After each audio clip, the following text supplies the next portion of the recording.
Command centre में एक बार फिर से आपका स्वागत है। मेजर गौरव आर्य लगातार हमारे साथ जुड़े हुए हैं और अब बात इस सेगमेंट में हम करेंगे सुपर पावर की, और सुपर पावर की सीक्रेट गेम की, साइलेंट गेम की। जी हां, बात साइलेंट गेम की होगी क्योंकि महायुद्ध के बीच ये अहम और बड़ी खबर है। महायुद्ध के बीच अमेरिका की क्यूबा पर नजर है। क्यूबा पर फ्रेंडली टेकओवर के संकेत दिए गए हैं ट्रंप की ओर से। वहीं ट्रंप के दौरे से पहले चीन ने कूटनीतिक चाल चली है। ताइवान की विपक्षी पार्टी के नेता को चीन ने बुला लिया।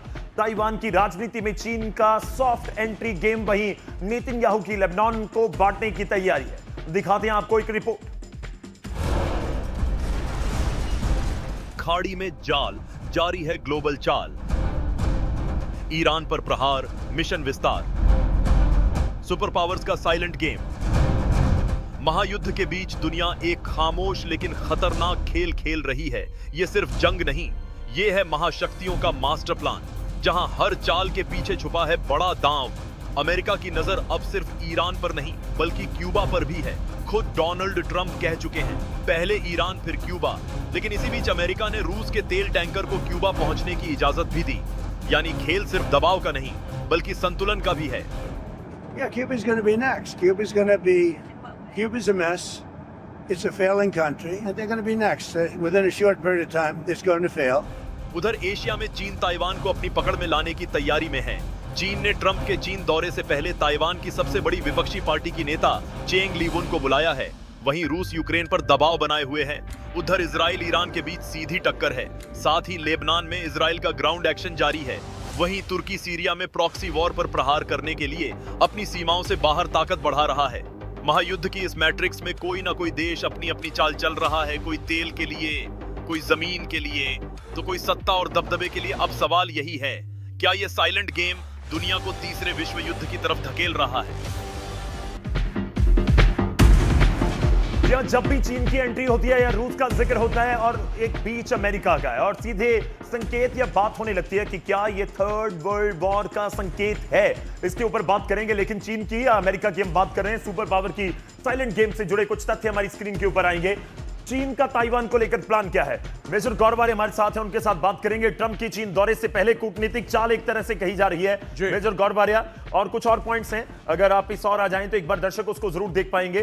ताइवान की राजनीति में सॉफ्ट एंट्री गेम इसको कहा जा रहा है। देखिए, और एकदम से आते रहेंगे। ताइवान की विपक्षी पार्टी के नेता का चीन दौरा बहुत अहम है और ताइवान को अपना मानता रहा है, या मानता है या दावा करता है चीन। मेजर गौरव आर्य, ये वाकई ताइवान प्लान चीन का है, इसको समझा जाए इस पूरे माहौल के बीच जहां मिडिल ईस्ट में जंग छिड़ी है? देखिए, साफ सीधी बात है गौरव जी, अमेरिका दुनिया का सबसे बड़ा सुपर पावर है, इसमें कोई किसी को डाउट नहीं है। और चीन को एक बात पता है कि अमेरिका दो बड़े युद्ध में फंसा हुआ है। एक रशिया यूक्रेन में भी अमेरिका फंसा हुआ है, और अब मिडिल ईस्ट में डायरेक्टली फंसा हुआ है ईरान के साथ। और उसको यह बात पता है कि इस वक्त अमेरिका टस से मस नहीं हो सकता। यह अच्छा मौका है। मैं ये नहीं कह रहा कि चाइना ताइवान के ऊपर चढ़ दौड़ेगा, लेकिन यह बात भी सच है कि चाइना ने प्रेशर बनाना शुरू कर दिया। गौरव, शुरू कर दिया। आप ये देखिए, यह है ताइवान जी। अगर ये ताइवान है तो आप ये देखिए, ये जो इलाका है, मैं अपने हाथ से दिखा रहा हूं जी जी, ये पूरा जो इलाका है, ये वाला ईस्ट और नॉर्थ ईस्ट वाला इलाका, यहां पे चाइना की 80 से लेकर 85% पॉपुलेशन है।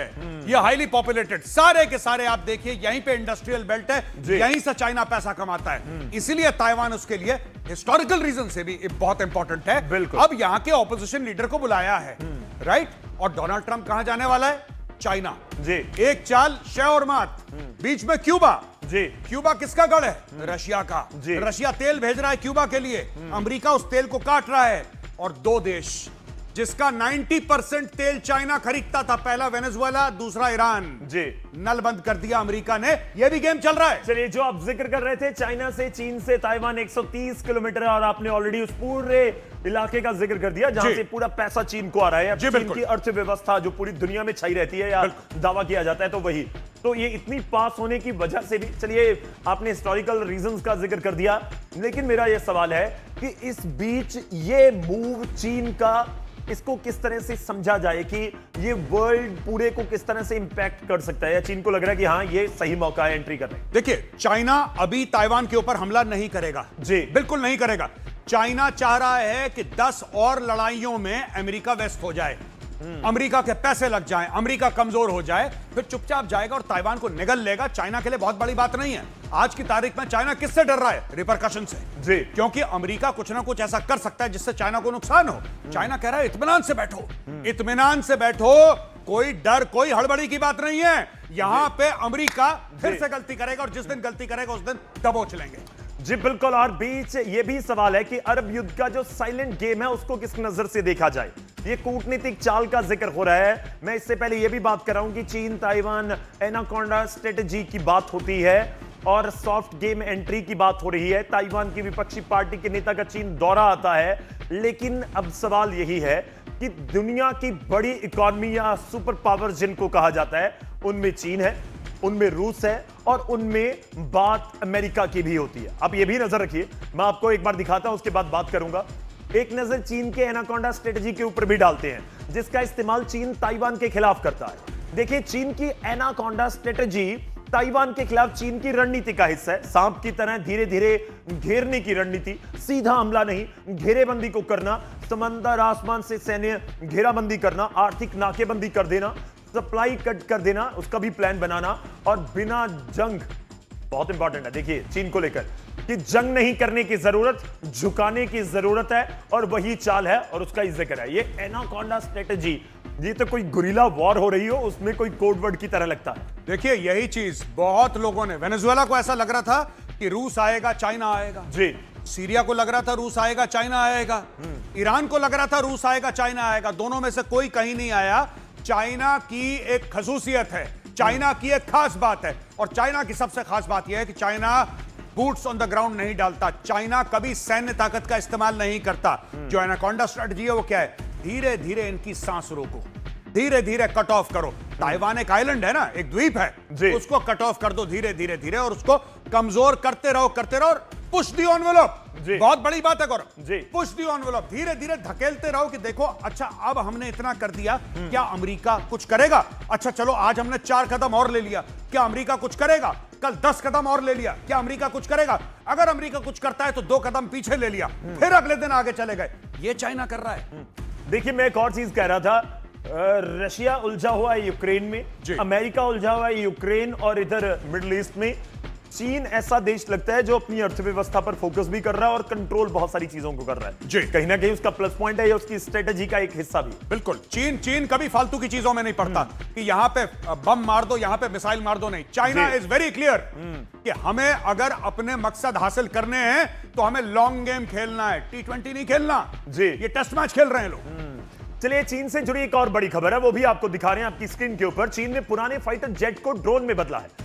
200 पुराने J6 जेट को ड्रोन में बदल दिया। मैं समझने की कोशिश करूंगा मेजर गौरवारे से कि इसका मतलब क्या है, लेकिन ताइवान के पास 6 एयरबेस पर तैनाती है। चीन ने ताइवान की जो सैन्य घेरेबंदी की हुई है, और पेंटागन का जिक्र करें, चीन का 2027 तक का ताइवान पर कब्जे का पूरा प्लान है, ऐसी भी पेंटागन की तरफ से कहा जा रहा है। ये जो फाइटर जेट को ड्रोन में बदल देना, ये किस तरह की स्ट्रेटेजी के ऊपर काम कर रहा है चीन, और खास तौर पर ताइवान को लेकर? जी, इसमें 2 बातें हैं जी।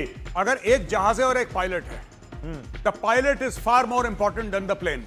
सबसे पहली बात, किसी भी एयरफोर्स के सीनियर अधिकारी से पूछिए कि आप एक प्लेन को कुर्बान करना चाहते हैं कि एक पायलट को, वो कहता है भाई 2 प्लेन चले जाएं, पायलट को नहीं, क्योंकि आप पायलट को रिप्लेस करना लगभग नामुमकिन या बहुत डिफिकल्ट होता है। तो जो पुराने जहाज हैं, आपने पुराने जहाज में सॉफ्टवेयर का इस्तेमाल करके, एआई का इस्तेमाल करके उनको ड्रोन बना दिया, यानी कि काम वही करेगा, लेकिन उसके अंदर पायलट नहीं होगा।